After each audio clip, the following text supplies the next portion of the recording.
नमस्कार, बहुजन संवाद में आपका स्वागत है।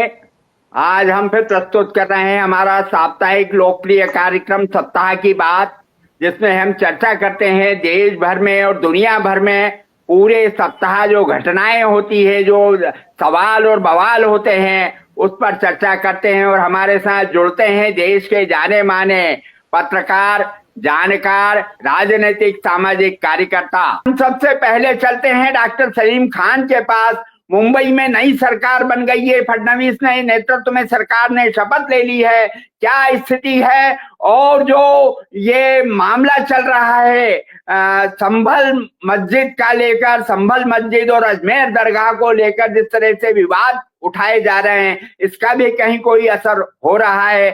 बताएं सलीम खान जी। ये जो आपने विषय बताया उसमें से मैं समझता हूँ 4 विषय बहुत महत्वपूर्ण है। पहले तो बाबरी मस्जिद के बारे में जस्टिस रोहिंटन नरीमन ने जो अपना एक लेक्चर दिया, और वो बिल्कुल बाबरी मस्जिद की शहादत यानी 6 तारीख से पहले 5 तारीख को दिया, और उसमें जो बातें उन्होंने कही वो बहुत ही महत्वपूर्ण है। दूसरे एक बहुत बड़ा वाकया भट्ट का पेश आया। संजीव भट्ट को परसों से जेल में रखा गया और बदले की भावना से रखा गया है। उनके ऊपर 2 मुकदमे हैं, मुकदमे से उनको बरी कर दिया गया, यानी ये कोई जमानत जमानत का मतलब बरी कर दिया गया।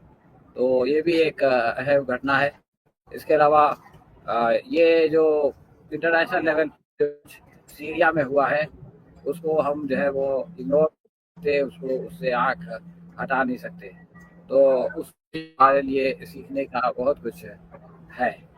और समय अब देवेंद्र फडणवीस का मामला ऐसा है कि वो पूर्व मुख्यमंत्री एकनाथ शिंदे को हर रोज जलील कर रहे हैं, रुसवा कर रहे हैं, और बिल्कुल जैसे टिश्यू तरह उनका इस्तेमाल किया गया, और अब उनको जो है वो उठा करके पूरे दाम में डालने की तैयारी हो रही है। तो ये 4 घटनाएं मैं बहुत इम्पोर्टेंट है। और सबसे पहली बात जो साहब ने कही वो ये है कि उन्होंने कहा कि बाबरी मस्जिद के नीचे कोई मंदिर नहीं था, और उन्होंने ये कहा कि ये जो सर्वे का ये फैसला था जो दिया गया था वो एक मजाक था, और फिर उन्होंने कहा कि वो खिलाफ था वो फैसला।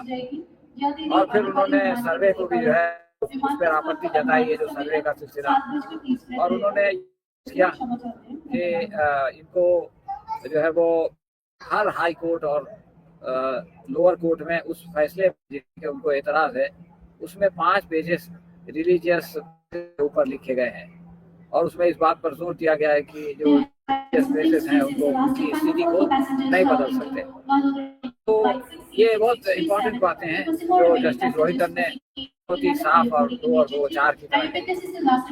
लेकिन है कि ये मामला सिर्फ हाई कोर्ट और लोअर कोर्ट का नहीं है, सुप्रीम कोर्ट ने इसमें जो फैसला किया है उसकी वजह से छोटी कोर्ट जो है वो फैसला कर रही है।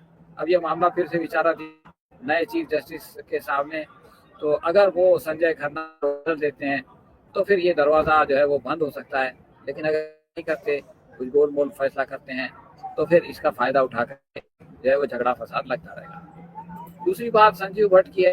एक बहुत ही कर्मठ और बहुत ही बहादुर पुलिस ऑफिसर है, और वो गुजरात में थे बरसों तक। वो उनके ऊपर आरोप लगे और कोई एक्शन नहीं लिया, लेकिन जब उन्होंने उस वक्त के मुख्यमंत्री नरेंद्र मोदी के ऊपर जो है वो लगेगा आया, उसके बाद उनको जो है वो जेल में भेज दिया गया। और फिर ऐसे हुआ कि जस्टिस डिनाइड, यानी उनका केस जो है वो खड़ा होता था और अचानक जो है वो जज अपना नाम सकता था, और इस तरह से नई तारीख पड़ जाती थी। तो तारीख रही। लेकिन इस हफ्ते बहुत अच्छा फैसला आया, और वो ये कहा कि उनके खिलाफ जितने आरोप लगाए गए थे एक केस में, तो उसमें कोई सबूत नहीं है। अब जब कोई सबूत नहीं है, इसके बावजूद आपने जो है वो अपने जिम्मेदार और बहादुर अफसर को जेल में रखा और दी, इसकी सजा उन लोगों को मिलनी चाहिए जिन्होंने कि ये महा अन्याय किया है। और तीसरी बात जो है वो महाराष्ट्र की है। तो मैं अब जो है वो शिंदे हो गए हैं, आपने अगर वो स्टोर पे देखा हो, और अजित पवार और एक साथ हो गए हैं, और शिंदे ने बहुत कुछ तमाशे किए, लेकिन यह है कि उनकी एक नहीं सुनी गई। उनको मजबूर किया गया ग्रहण में शामिल हों, और जिस तरह से वो शामिल हुए वो भी उनके आत्मसम्मान के खिलाफ था। और सब लोगों को पता चल गया कि वो शिंदे की कोई हैसियत नहीं है, कोई कीमत नहीं है, इसलिए सरकार में अगर वो समर्थन वापस भी ले ले तो भी कोई फर्क नहीं पड़ेगा। बीजेपी और एनसीपी जो अजित पवार है ये मिलकर आराम से चला सकेंगे। तो इस तरह से एक पार्टी जो है वो जिसको के कल तक का तारा बनाया गया था, आज उसको जो है वो बीजेपी ने अपने कदम किया है और उसको जो है वो जलील कर रही है। जहाँ तक सीरिया का सवाल है तो सीरिया के बारे में एक बात समझना चाहिए।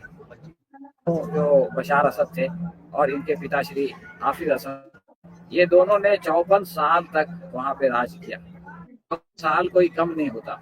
अब देखिए ये इंदिरा गांधी, पंडित नेहरू का कार्यकाल भी उससे आधा है, जैसे हसीना वाजिद और शेख मुजीब का भी कार्यकाल उससे आधा। तो इन्होंने बहुत लंबा जो है वो सरकार की और बहुत लोगों पे अत्याचार किए, बड़ी बड़ी जेलें जो है वो थी।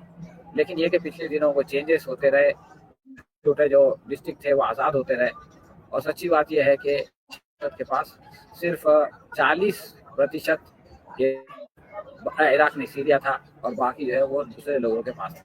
अब वो सब लोग एक साथ हो गए और अब जो सिचुएशन है वो ये है कि इसकी पूरी सरकार जो बशार की थी वो अपने लोगों की, अपनी जनता के समर्थन पे नहीं थी, बल्कि वो जो है वो रशिया और ईरान के समर्थन पे, और ईरान यानी हिजबुल्लाह के समर्थन पे थी। अब ये हुआ कि वो वहाँ बिजी हो गया है यूक्रेन के बारे में, तो उसका जो फौजी अड्डा है कुछ खास काम नहीं हो रहा है।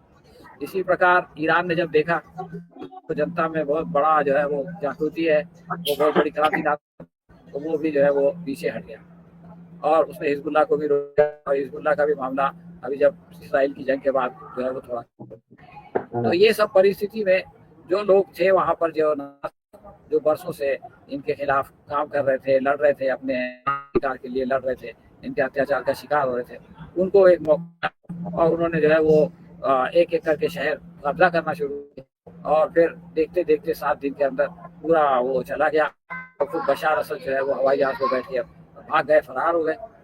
खबर ये है कि वो मॉस्को में है। जिस तरह से हसीना वाजिद जो है वो बांग्लादेश दिल्ली में आके बैठी हुई है, उसी तरह से बशार असद जो है वो भाग के जो है वो मॉस्को में बैठे हुए हैं। लेकिन एक बात मैं कहना चाहता हूँ कि आमतौर से जब कोई क्रांति आती है तो कुछ केओस होता है, बहुत कुछ तोड़ फोड़ होती है, बहुत कुछ अनार्की होती है। लेकिन ये लोग जो आए हैं इन्होंने अपने सारे लोगों से ये कहा कि भाई आप कोई भी डिपार्टमेंट में जाएंगे नहीं, जैसे पहले चल रहा था वो सारा प्रशासन चलेगा। और उन्होंने प्रधानमंत्री को भी जो है वो पहले की तरह काम करते रहें और जब तक ये नया चुनाव नहीं होगा, जनता जो है वो नए लोगों को नहीं चुनेगी, उस वक्त तक आप काम करते रहें।